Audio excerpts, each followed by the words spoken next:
Om Shanti. Good morning प्यारे बाप दादा के आज सतगुरुवार के दिन के महावाक्य हैं मीठे बच्चे। सत्य बाप तुम्हें सब सत्य सुनाते हैं। ऐसे सच्चे बाप से सदा सच्चे रहना है। अंदर में कोई भी झूठ कपट नहीं रखनी है। आज का प्रश्न है संगम पर तुम बच्चे किस कॉन्ट्रास्ट को अच्छी तरह से जानते हो? उत्तर है ब्राह्मण क्या करते हैं और शूद्र क्या करते हैं। ज्ञान मार्ग क्या है और भक्ति मार्ग क्या है। तो इस कॉन्ट्रास्ट को हम जानते हैं। उस जिस्मानी सेना के लिए युद्ध का मैदान कौन सा है और हमारा युद्ध का मैदान कौन सा है, यह सब कॉन्ट्रास्ट तुम बच्चे ही जानते हो। सतयुग अथवा कलियुग में इस कॉन्ट्रास्ट को कोई भी नहीं जानते हैं। आज का गीत है माता ओ माता तू है सबकी भाग्य विधाता। ओम शांति। यह है भारत माताओं की महिमा। जैसे परमपिता परमात्मा शिव की महिमा है, सिर्फ एक माता की महिमा तो चल न सके, एक तो कुछ कर न सके, जरूर सेना चाहिए। सेना बिगर काम कैसे चलेगा। शिव बाबा है एक, वह एक न हो तो माताएं भी न हो, न बच्चे हो, न ब्रह्मा कुमार न ब्रह्मा कुमारियाँ हो। यहाँ तो मेजॉरिटी माताओं की है, इसलिए माताओं को ही महिमा दी गई है। भारत माताएं जो शिव शक्ति सेना गुप्त है और अहिंसक है, कोई भी प्रकार की हिंसा नहीं करती है। हिंसा भी दो प्रकार की होती है, एक है काम कटारी चलाना और दूसरी है गोली आदि चलाना, क्रोध करना, मारना, पीटना। इस समय जो भी जिस्मानी सेनाएं हैं वह दोनों हिंसा करती है। आजकल बंदूक आदि चलाना माताओं को भी सिखाते हैं।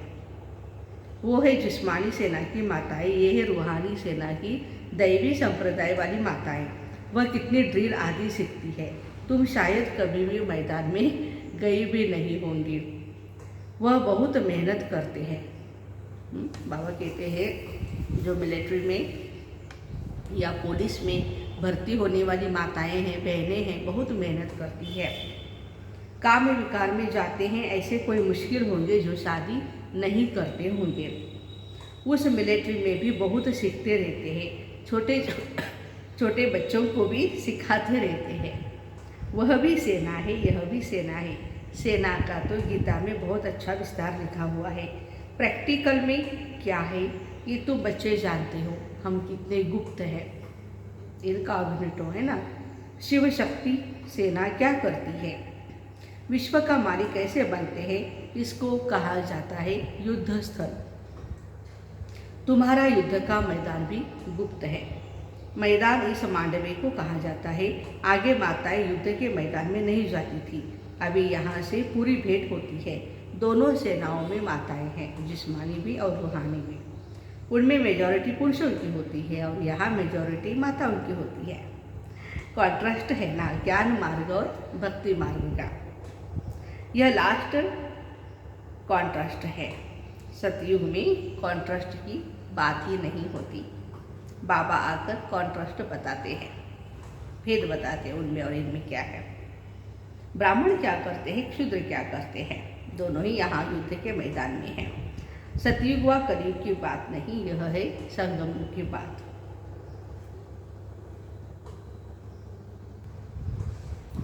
तुम पांडव संगम युगी हो, कौरव है कलियुगी। उन्होंने कलियुग की बात कलियुग का टाइम बहुत लंबा कर दिया है, इस कारण संगम का उन्हों को मालूम ही नहीं है। धीरे धीरे यह ज्ञान भी तुम्हारे द्वारा समझेंगे। तो एक माता की महिमा नहीं है, यह है शक्ति सेना। ऊंचे थे ऊंच भगवान और तुम हुबहू कल्प पहले वाली सेना हो। इस भारत को दैवी राजधानी बनाना, दैवी राजस्थान बनाना, यह तुम्हारा काम है। तुम बच्चे जानते हो हम सूर्यवंशी थे, फिर चंद्रवंशी वैश्यवंशी बने, परंतु महिमा सूर्यवंशी की ही करेंगे। हम पुरुषार्थ ही ऐसा कर रहे हैं जो हम पहले सूर्यवंशी अथवा स्वर्ग में आवे। सतयुग को स्वर्ग कहा जाता है, त्रेता को वास्तव में स्वर्ग नहीं कहा जाता है। कहते भी है फलाना स्वर्ग पधारा, ऐसे नहीं कहते हैं कि फलाना त्रेता में राम सीता के राज्य में गया। भारतवासी जानते हैं कि वैकुंठ में श्री कृष्ण का राज्य था, परंतु श्री कृष्ण को भी द्वापर में ले गए हैं। मनुष्यों को ये पता ही नहीं है सत्य का। सत्य बताने वाला एक ही सतगुरु है, कोई उनको मिला ही नहीं, तुमको मिला है। ये भी नशे की बात है, हमें बाबा मिले हैं। वह सब सच बताते हैं और सच्चा बनाते हैं। बच्चों को कहते हैं बच्चे तुम कभी भी झूठ कपट नहीं करना, तुम्हारा कुछ भी छिपा नहीं रहेगा। जो जैसा कर्म करते हैं वैसा ही पाते हैं। बाबा अच्छे कर्म सिखलाते हैं। ईश्वर के पास कोई का भी कर्म छिप नहीं सकता। कर्म भोग भी बहुत कड़ा है। भल तुम्हारा यह अंतिम जन्म है तो भी सजा तो खानी पड़ेगी, क्योंकि अनेक जन्मों का हिसाब किताब जो तू कर रहा है। बाबा ने समझाया है, काशी करवट खाते हैं तो जब तक प्राण निकले तब तक भोगना तो भोगनी पड़ती है, बहुत कष्ट सहन करना पड़ता है। एक तो कर्मभोग बीमारी आदि का, दूसरा फिर विकर्मों की सजा। उस समय कुछ भी बोल नहीं सकते हैं, चिल्लाते रहते हैं, त्राही त्राही करते रहते हैं। पाप आत्माओं को यहाँ भी सजा और वहाँ भी सजा मिलती है।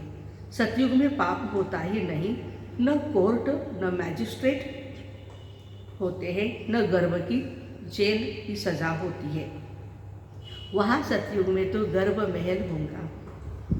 दिखाते हैं पीपल के पत्ते पर श्री कृष्ण अंगूठा चूसता हुआ आया। वह गर्भ महल की बात है। सतयुग में बच्चे बड़े आराम से पैदा होते हैं और यहाँ कितनी तकलीफ होती है। वो माँ का दूसरा जन्म माना जाता है ना, बच्चे को जन्म देना माना माँ का दूसरा जन्म होता है। आदि मध्य अंत सुख ही सुख है। इस दुख की दुनिया में आदि मध्य अंत दुख ही दुख है। अभी तुम सुख की दुनिया में जाने के लिए पढ़ रहे हो। यह गुप्त सेना वृद्धि को पाती रहेगी। जितना जो बहुतों को रास्ता बताएंगे वह ऊंच पद पाएंगे। मेहनत करनी है याद की। बेहद का बाप जो वर्षा देते हैं वो हमने अभी गवाया है, अब फिर से पा रहे हैं। लौकिक बाप पारलौकिक बाप दोनों को याद करते हैं। सतयुग में एक लौकिक को याद करते हैं, पारलौकिक को याद करने की दरकार ही नहीं है, जरूरत नहीं। वहाँ सुख ही सुख है। यह ज्ञान ही भारतवासियों के लिए है, और धर्म वालों के लिए यह ज्ञान नहीं है। परंतु जो और धर्मों में कन्वर्ट हो गए हैं वो निकल आएंगे, आकर के योग सीखेंगे। योग पर समझाने के लिए तुमको निमंत्रण मिलता है तो तैयारी भी करनी चाहिए। 21 जून योगा इंटरनेशनल योगा डे है ना, तो बाबा कह रहे हैं इसकी तैयारी भी करनी है। समझाना है क्या तुम भारत का प्राचीन योग भूल गए हो। भगवान कहते हैं बच्चे मन मना भव। परमपिता परमात्मा कहते हैं निराकारी बच्चों को मुझे याद करो तो तुम मेरे पास आ जाएंगे। तुम आत्मा इन आर्गस से सुनती हो, मैं आत्मा इन आर्गस के आधार से सुनाता हूँ। मैं सबका बाप हूँ। मेरी महिमा सब गाते हैं। सर्वशक्तिवान ज्ञान का सागर, सुख का सागर आदि आदि। यह भी टॉपिक अच्छी है। शिव परमात्मा की महिमा और कृष्ण की महिमा बताओ। अब जज करो गीता का भगवान कौन है। वह जबरदस्त टॉपिक है, इस पर तुम्हें समझाना है। बोलो हम जास्ती समय नहीं लेंगे, 1 मिनट देंगे तो भी ठीक है। भगवानवाच मन मना भव मामेकम याद करो तो स्वर्ग का वर्षा मिलेगा। ये किसने कहा? निराकार परमात्मा ने ब्रह्मातन द्वारा ब्राह्मण बच्चों को कहा। इसको ही पांडव सेना कहते हैं। रूहानी यात्रा पर ले जाने के लिए तुम पंडित बाबा निबंध देते हैं, उनको फिर कैसे रिफाइन कर समझाए, सो बच्चों को ख्याल करना चाहिए। बाबा को याद करने से ही मुक्ति जीवन मुक्ति का वर्षा मिलेगा। हम ब्रह्मा कुमार कुमारियाँ हैं, वास्तव में तुम भी हो, परंतु तुमने बाप को पहचाना नहीं है ना। दुनिया वालों को हम कह सकते हैं आप बाबा के भगवान के बच्चे हैं। तुम बच्चे अभी परमपिता परमात्मा द्वारा देवता बन रहे हो। भारत में ही लक्ष्मी नारायण का राज्य था। छोटे छोटे बच्चे बुलंद आवाज में बड़ी बड़ी सभा में समझाए तो कितना प्रभाव पड़ेगा। समझेंगे, ज्ञान तो इनमें है। भगवान का रास्ता यह बताते हैं। निराकार परमात्मा ही कहते हैं, हे आत्माएं मुझे याद करो तो तुम्हारे विकर्म विनाश होंगे। गंगा स्नान, तीर्थ आदि जन्म जन्मांतर करते करते पतित ही बनते आए। भारत की ही चढ़ती कला उतरती कला होती है। बाबा राजयोग सिखलाकर चढ़ती कला अर्थात स्वर्ग का मालिक बनाते हैं, फिर माया रावण नर्क का मालिक बनाती है। तो उतरती कला कहेंगे ना, जन्म बाय जन्म थोड़ी थोड़ी उतरती कला होती जाती है। ज्ञान है चढ़ती कला, भक्ति है उतरती कला।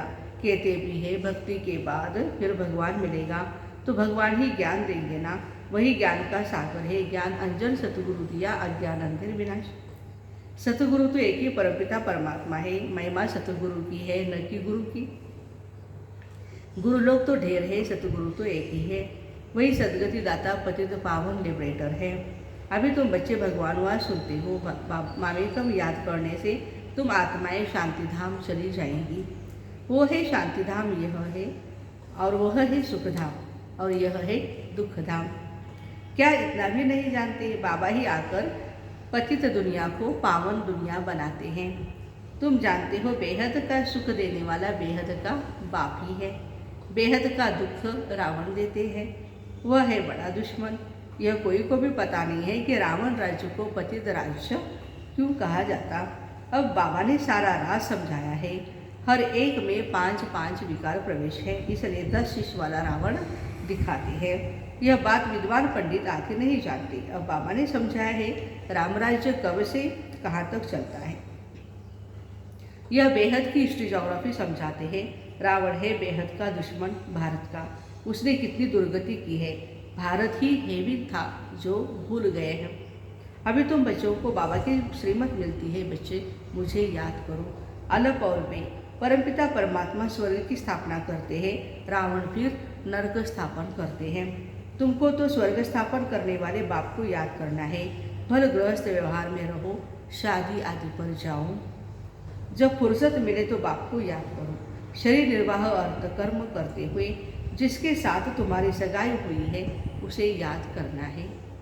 जब तक उनके घर जाए तब तक भल तुम सब कर्तव्य करते रहो, लेकिन बुद्धि से शिव बाबा को भूलो नहीं। अच्छा, मीठे मीठे सिकिलदे बच्चों प्रति माता पिता बाप दादा का याद प्यार और गुड मॉर्निंग। रूहानी बाप की रूहानी बच्चों को नमस्ते। हम रूहानी बच्चों की रूहानी माता पिता बाप दादा को याद प्यार, गुड मॉर्निंग और नमस्ते। सभी ब्राह्मण बच्चों के प्रति विशेष अटेंशन है।